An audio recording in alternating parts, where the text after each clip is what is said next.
Hello students and welcome back to our channel. Students, computer graphics में आज हम लोग एक बहुत इंपॉर्टेंट टॉपिक स्टार्ट करने जा रहे हैं कॉल्ड ट्रांसफॉर्मेशन। ट्रांसफॉर्मेशन एक ऐसा टॉपिक है जो लगभग सारी यूनिवर्सिटीज में पेपर्स में पूछा जाता है और इस चैप्टर में थ्योरी की कोई खास वेटेज नहीं है, थ्योरी कुछ खास है भी नहीं, बट इस चैप्टर से न्यूमेरिकल्स बहुत पूछे जाते हैं। पूरा का पूरा चैप्टर अलग अलग टाइप के न्यूमेरिकल्स से भरा पड़ा है। तो चलिए स्टार्ट करते हैं। सबसे पहले समझेंगे ट्रांसफॉर्मेशंस क्या होते हैं, कौन कौन से ट्रांसफॉर्मेशन होते हैं, और फिर स्टार्ट करेंगे न्यूमेरिकल्स। Let's start. तो स्टूडेंट्स, ट्रांसफॉर्मेशन वर्ड पर अगर हम लोग जाएं तो ट्रांसफॉर्मेशन वर्ड का मतलब क्या होता है। अगर हम इसका हिंदी मीनिंग देखें तो ट्रांसफॉर्मेशन का मतलब परिवर्तन होता है, राइट, परिवर्तन। तो यार कंप्यूटर ग्राफिक्स में परिवर्तन या कंप्यूटर ग्राफिक्स में ट्रांसफॉर्मेशन हम क्यों पढ़ रहे हैं? तो देखिए स्टूडेंट्स, कंप्यूटर ग्राफिक्स के अंदर अगर मान लीजिए मेरे पास सपोज कोई एक शेप है, कोई एक ऑब्जेक्ट है। अब ये ऑब्जेक्ट जो है वो मुझे यहां से यहां मूव कराना है। ये एक ऑब्जेक्ट है, कोई बॉक्स है, कोई डिब्बा है। ये मुझे एक एनिमेशन, एक कंप्यूटर ग्राफिक्स बनाना है जिसमें मुझे इस बॉक्स को यहां से यहां मूव कराना है, मुझे यहां से यहां मूव कराना है। तो हो गया ना परिवर्तन। यानी आपको एक ग्राफिक्स बनाना है जिसमें एक कोई ऑब्जेक्ट है जिसे आपको यहां से यहां जाते हुए दिखाना है।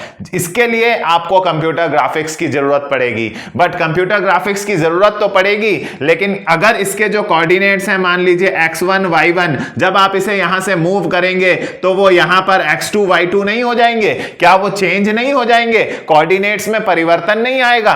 तो गाइस, अगर आप किसी ऑब्जेक्ट को अपनी जगह से दूसरी जगह मूव करा रहे हैं तो उसके कोऑर्डिनेट्स में भी परिवर्तन होगा। तो ये परिवर्तन हमें स्टडी करने हैं। देखिए, कई तरह के परिवर्तन हो सकते हैं, कई तरह की ट्रांसफॉर्मेशन हो सकती है। जैसे ये मैंने जो आपको करके दिखाया, इसे हम लोग इंग्लिश लैंग्वेज में शिफ्ट बोलते हैं कि हमने एक ऑब्जेक्ट को, एक एनिमेशन बनाना है, एक ग्राफिक्स बनाना है जिसमें हमारे पास कोई बॉक्स है या कोई बॉल है, सर्कल हो सकता है, शेप कोई भी हो सकती है। उस शेप को यहां से यहां मूव कराना है, हमें उसकी जगह बदलती हुई दिखानी है। अगर जगह बदलते हुए दिखाएंगे तो कोऑर्डिनेट्स भी बदलेंगे। ये नए कोऑर्डिनेट्स हमें कैलकुलेट करने पड़ेंगे कि यहां क्या होंगे, यहां क्या होंगे, यहां XY क्या होंगे, यहां क्या XY होंगे। ये कोऑर्डिनेट्स, क्योंकि जब आप शेप को चेंज कर रहे हैं, अपनी जगह से हटा के दूसरी जगह मूव कराने ले जा रहे हैं, तो नए कोऑर्डिनेट्स भी आपको कैलकुलेट करने होंगे। उसके बिना पॉसिबल ही नहीं है कि आप इस शेप को मूव करता हुआ दिखाएं। और भी बहुत सारी चीजें हैं। मान लीजिए मेरे पास एक बहुत बड़ा सा सर्कल है जिसे मुझे छोटा सर्कल होते हुए दिखाना है, यानी साइज रिड्यूस होते हुए दिखाना है, साइज छोटा करना है। साइज छोटा करना है मतलब श्रिंक करना है, रिड्यूस करना है साइज को। ये भी हम कंप्यूटर ग्राफिक्स में परिवर्तन यानी ट्रांसफॉर्मेशंस में ही पढ़ते हैं, जहां पर एक किसी शेप का साइज छोटा या बड़ा, मान लीजिए मेरे पास एक छोटी सी लाइन है, मुझे इसे बहुत बड़ी लाइन में बदलते हुए दिखाना है, एक छोटी सी लाइन को बड़ा होते हुए दिखाना है, या एक लाइन को और छोटा होते हुए दिखाना है, राइट। साइज बदलना ये भी परिवर्तन है। लेकिन आप परिवर्तन होते हुए तो दिखाएंगे ग्राफिक्स में, बट इन परिवर्तनों में आपको नए कोऑर्डिनेट्स भी कैलकुलेट करने पड़ेंगे। नए कोऑर्डिनेट्स, पुराने कोऑर्डिनेट्स के आधार पर अगर मैं इस छोटी सी लाइन को बड़ा होते हुए एक एनिमेशन दिखाना चाहता हूं तो इसके लिए मुझे नए कोऑर्डिनेट्स भी करने होंगे। अगर मैं एक बड़े सर्कल को छोटा होते हुए दिखाना चाहता हूं या छोटे को बड़ा होते हुए दिखाना चाहता हूं तो इसके लिए भी मुझे कोऑर्डिनेट्स सब कैलकुलेट करने पड़ेंगे। तो इस चैप्टर में हमें इसी तरह के न्यूमेरिकल्स पढ़ने हैं। यही है ट्रांसफॉर्मेशन, यानी साइज में होने वाले परिवर्तन, शेप में होने वाले परिवर्तन, और दिशा में रोटेशन। रोटेशन देखिए, मान लीजिए एक कोई लाइन है आपकी जो ये बनी हुई है, मान लीजिए आपने इसको मूव होते हुए दिखाना है यहां, तो ये क्या कहलाएगा? ये रोटेशन कहलाएगा, राइट, दिशा में परिवर्तन। ठीक है, आप मान लीजिए सपोज आपके पास एक ट्राइंगल है ऐसे बना हुआ, करेक्ट, आपको इसे बदल कर ऐसे ऐसे दिखाना है, ये लीजिए हो गई रोटेशन। तो रोटेशन भी यानी साइज में, शेप में या ओरिएंटेशन, दिशा में परिवर्तन, दिस इज कॉल्ड, ये जो चेंजेस होते हैं, साइज में चेंजेस, शेप में चेंजेस, ये देखिए बड़े को छोटा होते हुए या छोटे को बड़ा होते हुए, छोटे को बड़ा होते हुए दिखाना है और बड़े को छोटा होते हुए दिखाना है। ये साइज में चेंज हुए, शेप में चेंज हुए, दिशाओं में चेंज हुआ, शिफ्ट करना हुआ, ये सब जो चेंजेस हैं, इन्हीं चेंजेस को हम लोग ट्रांसफॉर्मेशन कहते हैं। तो ट्रांसफॉर्मेशन की डेफिनेशन हम क्या बनाएंगे कि it is the process of, अपने आप अगर हम डेफिनेशन बनाएं, it is the process of changes in size, shape and orientation of any object. कोई भी ऑब्जेक्ट हो, सर्कल हो, भाई हमारे लिए तो जो भी शेप हम लोग बनाते हैं, सर्कल से, रेक्टेंगल से, ट्राइंगल से, स्क्वायर से, क्वाड्रिलेटरल, इन्हीं सब शेप्स को लेकर ही तो बनाते हैं। तो इन शेप्स को अपनी जगह से छोटा होते हुए दिखाना, बड़ा होते हुए दिखाना, घूमते हुए दिखाना, राइट, ये सारी चीजें साइज, शेप और दिशाओं में होने वाले चेंजेस किसी भी ऑब्जेक्ट के, इस पूरी प्रोसेस को हम लोग ट्रांसफॉर्मेशन कहते हैं, राइट। सो ट्रांसफॉर्मेशन में आपको बदलाव स्टडी करने हैं, बदलाव पढ़ने हैं साइज में, शेप में, ओरिएंटेशन में। तो अगर हमें कोई ऑब्जेक्ट दिया जाएगा, क्वेश्चंस में भी ऐसा ही होगा, वो आपको एक स्क्वायर देगा, कहेगा उसे रोटेट कर दो, एक लाइन देगा, कहेगा उसको बड़ा करके दिखाओ, स्केल कर दो, बड़ी कर दो, कोई स्क्वायर देगा या रेक्टेंगल देगा, उसको शिफ्ट करके दिखाओ। तो इसी तरह के क्वेश्चंस हैं। अब आपको शिफ्ट करके दिखाने में आपको क्या करना होगा, आपको करना होगा कि अगर आपसे कहा है एक स्क्वायर को शिफ्ट करके दिखाओ, तो ये नए वाले कोऑर्डिनेट्स आपको कैलकुलेट करके दिखाने होंगे। बस यही है न्यूमेरिकल।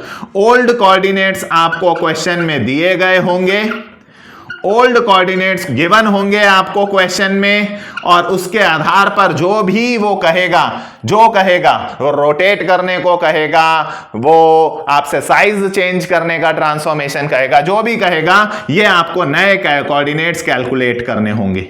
बस यही न्यूमेरिकल्स है, यही है न्यूमेरिकल जो हमें इस पूरे चैप्टर के अंदर पढ़ना है। तो इन ओल्ड कोऑर्डिनेट्स के बेसिस पर नए कोऑर्डिनेट्स कैलकुलेट करने होंगे after the transformation.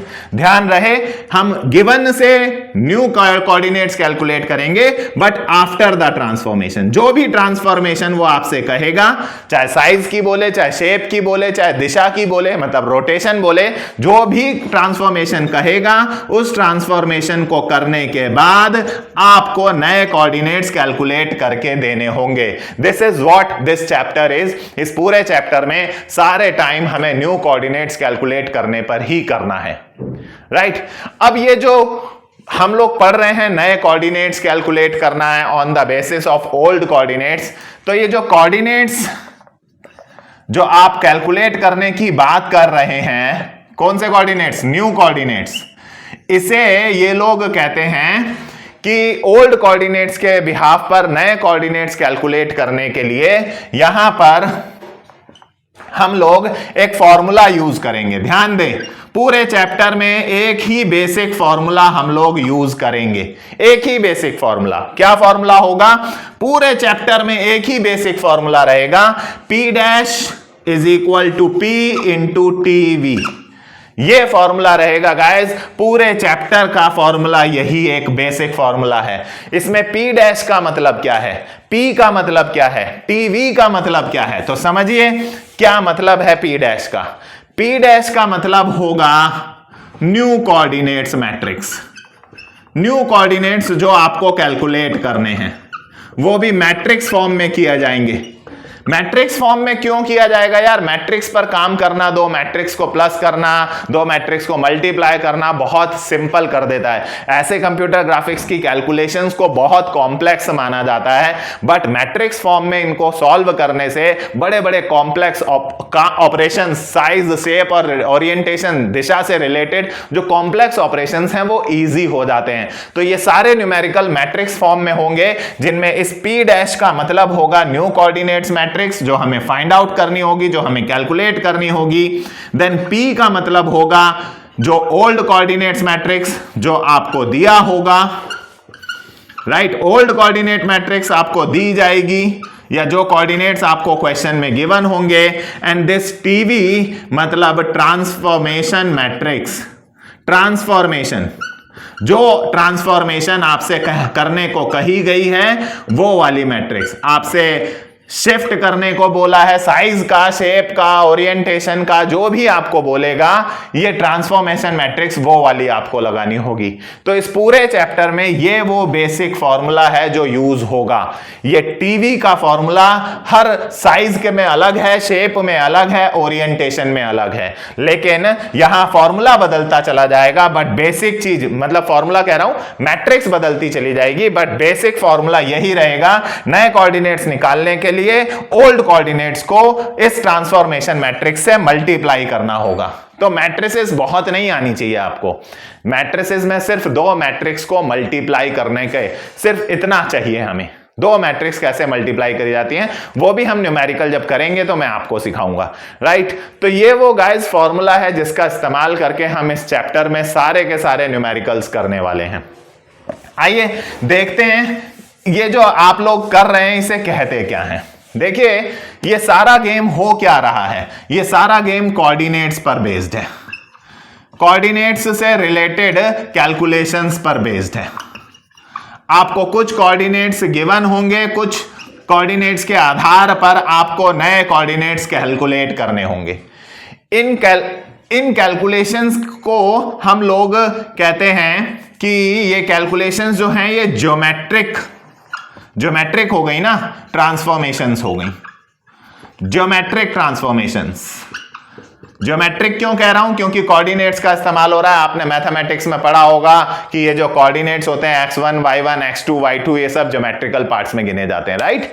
So geometric transformations कहते हैं, और चार तरह के 4 टाइप्स ऑफ ट्रांसफॉर्मेशंस होती हैं, 4 टाइप्स ऑफ ट्रांसफॉर्मेशंस होती हैं, जरा ध्यान से समझिएगा।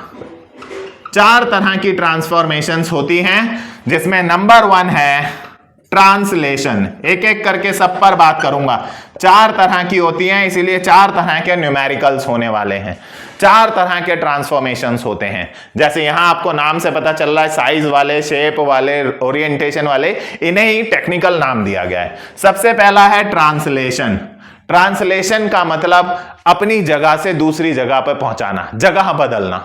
जैसे एग्जाम्पल के तौर पर मान लीजिए मेरे पास एक लाइन है, या हाँ चलिए एक लाइन है जो यहां है, मैंने इसको खिसका के इधर पहुंचा दिया, मैंने इसको यहां से यहां खिसका दिया। आप क्या बोलेंगे खिसकाने को, आप बोलेंगे शिफ्ट कर दिया।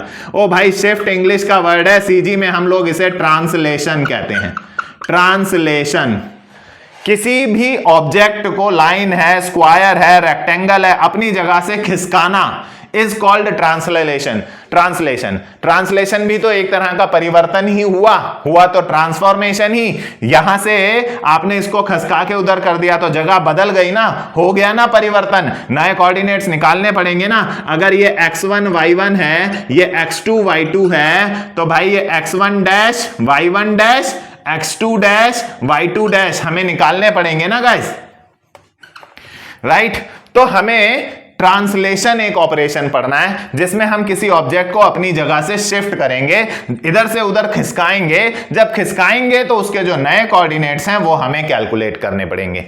तो इसमें फॉर्मूला क्या रहेगा, राइट। इसमें जो फॉर्मूला रहेगा वो रहेगा वही P dash equal to P into transformation matrix, right, या ट्रांसलेशन मैट्रिक्स। ये बेसिक फॉर्मूला वही रहना है सब में। ऐसे ही दूसरा जो ऑपरेशन है, सेकंड जो है, that is called rotation. Rotation मतलब घुमाना, ये भी तो ट्रांसफॉर्मेशन हुआ, परिवर्तन हुआ। फॉर एग्जाम्पल मान लीजिए मेरे पास एक लाइन है, ये रही एक लाइन, कोऑर्डिनेट्स हैं x1 y1 और ये कोऑर्डिनेट्स हैं x2 y2। इस लाइन को मैंने थोड़ा सा घुमाया, अपनी जगह से इधर घुमाया, तो ये नए कोऑर्डिनेट्स आ गए x2 y2 डैश, राइट। तो अगर एक लाइन को आपने घुमाया तो हमें उसके लिए एंगल भी चाहिए होगा, थीटा, राइट। तो ये कहलाता है, ये जो आपने करा, जो आपने यहां से यहां घुमाया, इसे हम कहते हैं रोटेशन। किसी जरूरी नहीं है लाइन, ट्राइंगल को भी घुमा सकते हैं, जरूरी नहीं है ट्राइंगल, स्क्वायर को भी घुमा सकते हैं, कोई पर्टिकुलर एंगल पे 30 डिग्री पे, 45 डिग्री पर, 60 डिग्री पर, 90 डिग्री पर, 70 डिग्री पर किसी पर्टिकुलर एंगल पर किसी शेप को घुमाना इज कॉल्ड रोटेशन।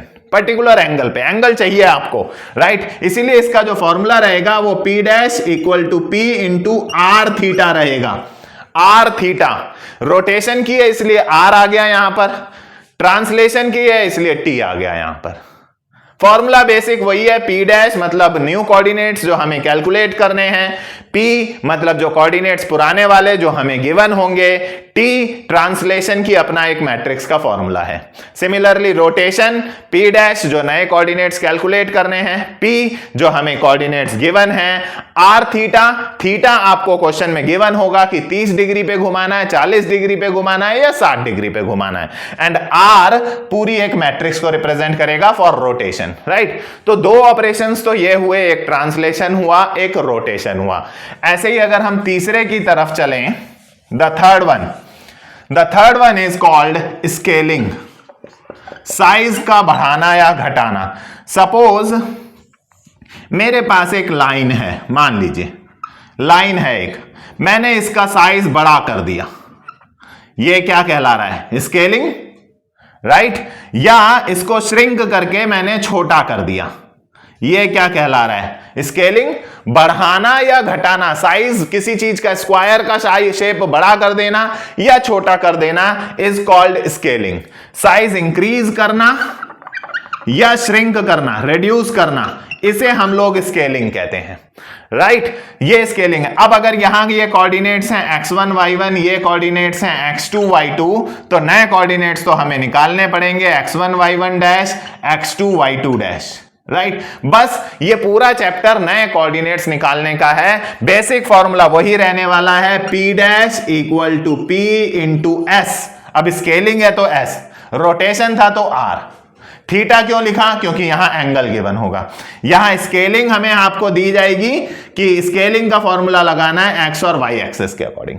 तो स्केलिंग है तो S रहेगा, रोटेशन है तो R रहेगा, ट्रांसलेशन है तो T रहेगा। बस फॉर्मूला बेसिक वही है, ये 3-4 फॉर्मूले हैं। ऐसे ही चौथा फॉर्मूला अगर हम देखें, फोर्थ वन देखें, the fourth one is called sharing. Number 4, sharing. Sharing का मतलब होता है किसी एक्सिस के पैरेलल घुमाना, एक्सिस के पैरेलल। मान लीजिए मेरे पास एक स्क्वायर है, इसे मैं एक्स एक्सिस के अकॉर्डिंगली शिफ्ट कर रहा हूं या वाई एक्सिस के अकॉर्डिंगली। किसी एक्सिस के पैरेलल जो मूवमेंट होती है, किसी एक्सिस के अलोंग या पैरेलल टू वाई एक्सिस, या तो आप वाई एक्सिस के अलोंग पैरेलल मूव करा रहे हैं या एक्स एक्सिस के पैरेलल मूव करा रहे हैं अपनी शेप को, किसी ना किसी एक्सिस के पैरेलल जो आप मूव कराते हैं उसे हम लोग शेयरिंग कहते हैं। जबकि ट्रांसलेशन में ऐसा नहीं है, ट्रांसलेशन में आप उसे कहीं भी घुमा सकते हैं, जो अभी हमने फर्स्ट पढ़ा था, तिरछा घुमाइए, इधर घुमाइए, उधर घुमाइए, कैसे भी घुमाइए। बट अगर किसी एक्सिस के अकॉर्डिंगली, ये एक्स एक्सिस है, ये वाई एक्सिस है, किसी एक्सिस के अकॉर्डिंगली अगर आप किसी शेप को आगे पीछे करेंगे तो हम उसे शेयरिंग कहेंगे, और फॉर्मूला हो जाएगा P dash equal to P into SH X Y, ऐसे। तो कोई फॉर्मूले में फर्क नहीं है, रोटेशन में यहां R आ गया, एंगल के लिए थीटा आ गया, शेयरिंग में SH तो SH या तो x एक्सिस के अलोंग होगा या तो y एक्सिस के, तो xy यहां लिख दिया। सेम फॉर स्केलिंग, स्केलिंग में भी s लिखा गया है, स्केलिंग में s लिखते हैं, शेयरिंग में SH लिखते हैं। तो ये 4 फॉर्मूले हैं गाइस, एक रोटेशन का, एक शेयरिंग का, एक स्केलिंग का, राइट, और एक हम लोग पढ़ेंगे ट्रांसलेशन का। इन 4 फॉर्मूला से हम लोग सारे न्यूमेरिकल्स करने वाले हैं, राइट। तो ये 4 तरह के बेसिक ज्योमेट्रिक ट्रांसफॉर्मेशंस होते हैं जो हमें इस चैप्टर में करने हैं और जिनसे रिलेटेड न्यूमेरिकल्स करने हैं। फॉर्मूले सिर्फ 4 हैं, देखा जाए तो फॉर्मूला तो एक ही है, बस नाम ही बदलता चला गया है, राइट। यहां पर हम लोग 2 डायमेंशन सिस्टम का इस्तेमाल करने वाले हैं, राइट। कार्टेशियन सिस्टम भी कह सकते हैं आप लोग, एक्स और वाई एक्सिस कहते हैं ना, राइट। 2 ही एक्स और वाई एक्सिस का इस्तेमाल करके न्यूमेरिकल्स करेंगे। तो हम लोग जब भी यहां हम फॉलो करेंगे बेटा इन न्यूमेरिकल्स को करने के लिए homogeneous coordinate system, homogeneous coordinate system HCS, ये सिस्टम हम फॉलो करने वाले हैं यहां न्यूमेरिकल्स को सॉल्व करने के लिए। ये क्या कहता है? ये कहता है मान लीजिए आपको एक लाइन दी गई है जिसके कुछ कोऑर्डिनेट्स हैं, मान लीजिए 2 3 से सपोज 10 12, राइट। जब आप इसे मैट्रिक्स फॉर्म में लिखेंगे तो कैसे लिखेंगे मैट्रिक्स फॉर्म में? ये गिवन कोऑर्डिनेट्स हैं तो P, जो कोऑर्डिनेट्स गिवन होंगे वो P की फॉर्म में, क्या 2 3 देन 10 12, राइट। जब आप उसे मैट्रिक्स फॉर्म में लिखेंगे तो ऐसे लिखेंगे, पहला कोऑर्डिनेट 2 3 फिर 10 12, ये हो गया।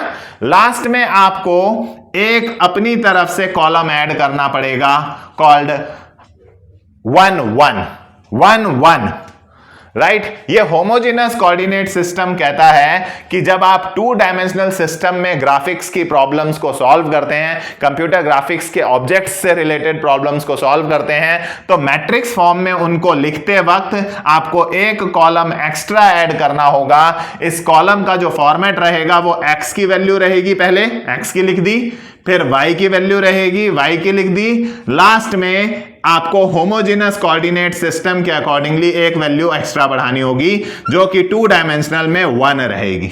यानी आपको हमेशा हर क्वेश्चन में जब भी अपने कोऑर्डिनेट्स लिखने होंगे, यहां 2 3 है तो 2 3 लिखा, 10 12 है 10 12 है, उसके बाद 1 1 का एक कॉलम आपको एक्स्ट्रा बढ़ाना होगा। हमेशा हर क्वेश्चन में आपको एक कॉलम एक्स्ट्रा बढ़ाना होगा, क्योंकि मैट्रिक्स मल्टीप्लाई करते वक्त एक रूल होता है। मैट्रिक्स मल्टीप्लाई करते वक्त एक रूल होता है कि एक मैट्रिक्स की नंबर ऑफ रोज, एक मैट्रिक्स के नंबर ऑफ कॉलम्स दोनों अगर सेम नहीं होंगे तो मैट्रिक्स मल्टीप्लाई नहीं होंगी।